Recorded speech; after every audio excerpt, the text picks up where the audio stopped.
নমস্কার বন্ধুরা, আপনারা সবাই কেমন আছেন? তো আশা করি আপনারা সবাই ভালো আছেন।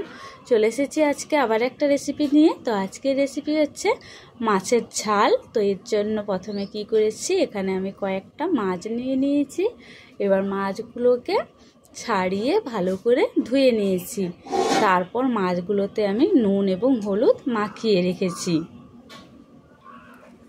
তো মাছের ঝাল তরকারিটা রান্না করার জন্য আমি মশলাটা রেডি করব। তো মশলাটা রেডি করার জন্য এখানে নিয়ে নিয়েছি একটা বাটিতে কয়েকটা কাজু, আর নিয়ে নেব কয়েকটা কাঁচা লঙ্কা তরকারিটা ঝালের জন্য, আর নিয়ে নিচ্ছি সামান্য পরিমাণ সাদা সর্ষে। তো এটা মিক্সারে দিয়ে এটাকে ভালো করে আমি বেটে নেব। তো এরপর কড়াই গরম করতে দিয়ে দিয়েছি উনুনে। এবার কড়াই গরম হয়ে গেছে, এখানে দিয়ে দিচ্ছি পরিমাণ মতো সাদা তেল মাছটা ভাজার জন্য। এবার তেলটা গরম হওয়া অবধি অপেক্ষা করব। তো তেলটা গরম হয়ে গেছে, এবার মাছগুলো এখানে দিয়ে আমি সুন্দর করে ভেজে নেব। তো মাছগুলোকে সুন্দর করে লাল করে ভেজে নেব, এপাশ ওপাশ উল্টে ভেজে নেব।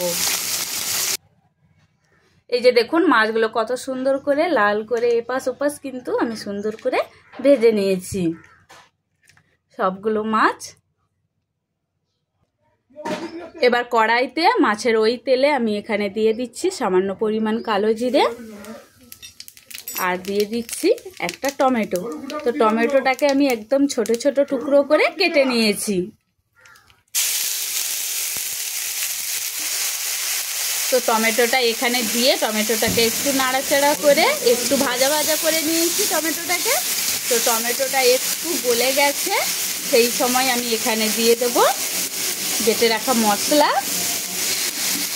তো এটা দিয়েও একটু আমি নাড়াচাড়া করে দেব।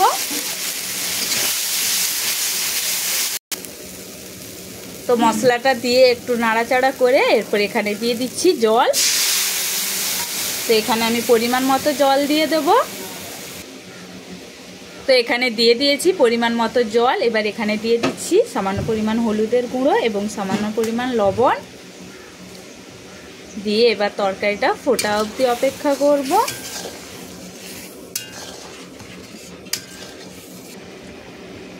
তো এটা ফুটে গেছে, এরপর এখানে আমি এক এক করে সমস্ত মাছগুলো দিয়ে দেব।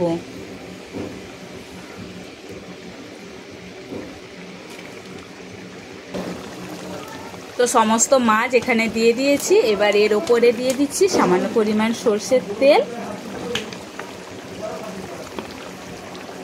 এবার এটাকে ঢাকা দিয়ে কিছুক্ষণ রেখে নেব যাতে তরকারির গ্রেভিটা শুকনো হয়ে আসে।